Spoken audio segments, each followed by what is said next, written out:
Here is how Trump has been suppressing truth and spreading lies over the last week. So firstly, the Centers for Disease Control, the CDC, has decided not to publish a report showing that last season's COVID vaccines reduced hospital visits. So the report, which had cleared the CDC's internal scientific review process, was first delayed, and now it's been decided they're just not going to publish it. And then the administration has been accused of covering up the extent of damage to its bases and military assets in the Gulf, where Iran has apparently caused billions of dollars in damage. So this is raising questions about the Trump administration's transparency regarding the potential costs for repairs, and especially as private briefings of politicians regarding that damage and the potential costs have also been sparse. What else happened is that last week Virginia passed a ballot to allow redistricting ahead of the midterms, which will give more seats to the Democrats in the midterms.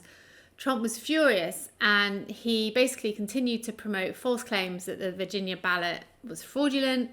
He tied it to mail-in ballots with no evidence, and then threatened to use the courts to overturn the referendum. So far, he's tried but has been unsuccessful. Trump and his aides have also tried to chase vote rigging claims more directly. So despite repeated findings of zero evidence for any vote rigging or any faulty machines that could be used for voter fraud, Trump and his aides are continuing to try and find evidence to support their conspiracy theories.